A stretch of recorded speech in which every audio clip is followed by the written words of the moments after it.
Assalamualaikum warahmatullahi wabarakatuh. Perkenalkan saya Syahra Khairunisa, NPM S1021028. Saya adalah mahasiswa S1 Ilmu Kelautan Universitas Bengkulu.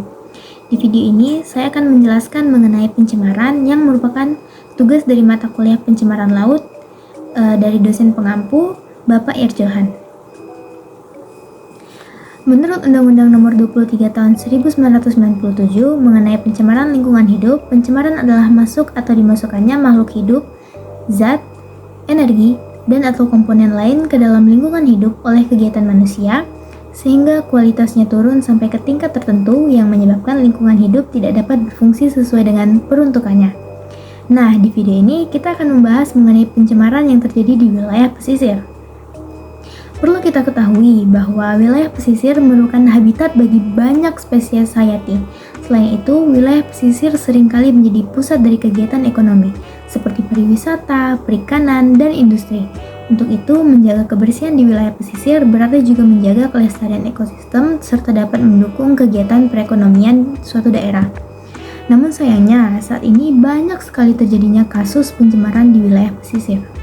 Pencemaran di wilayah pesisir dapat berasal dari berbagai sumber, termasuk pembuangan limbah industri dan domestik, run-off pertanian yang membawa nutrisi berlebihan ke perairan, tumpahan minyak dari kapal, limbah plastik, serta aktivitas konstruksi dan dari pembangunan pesisir yang tidak terkendali.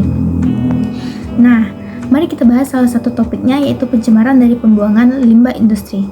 Jadi, pencemaran laut dari limbah industri ini merupakan salah satu penyebab utama kerusakan lingkungan laut. Limbah industri mengandung berbagai bahan kimia berbahaya seperti logam berat, senyawa organik beracun, dan zat-zat kimia lainnya yang dapat mencemari lingkungan laut jika tidak dikelola dengan baik.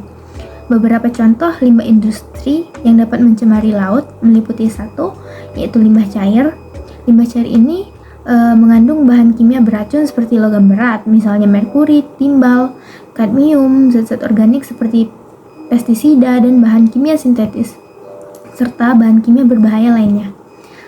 Yang kedua, limbah padat. Limbah padat industri termasuk berbagai jenis material padat seperti abu, lumpur, dan material lain yang mengandung bahan beracun dan berbahaya. Yang ketiga, emisi gas. Beberapa industri menghasilkan emisi gas yang dapat mencemari udara dan berakhir dengan tercuci ke laut melalui hujan asam atau proses lainnya. Yang keempat, yaitu tumpahan minyak. Industri perminyakan dan transportasi kapal seringkali menjadi penyebab tumpahan minyak ke laut yang menyebabkan pencemaran yang luas dan serius terhadap lingkungan laut.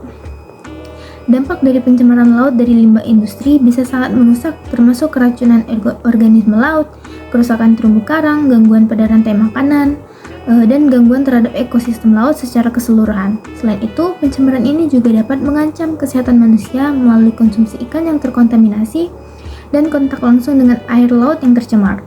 Untuk mengurangi pencemaran ini, diperlukan langkah-langkah seperti pengolahan limbah yang lebih baik, penerapan teknologi pengendalian pencemaran yang lebih efektif, penegakan regulasi yang ketat, dan meningkatkan kesadaran industri akan pentingnya praktik produksi yang ramah lingkungan.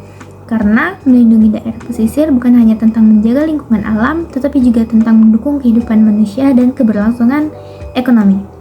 Baiklah, demikian yang dapat saya sampaikan. Wassalamualaikum warahmatullahi wabarakatuh.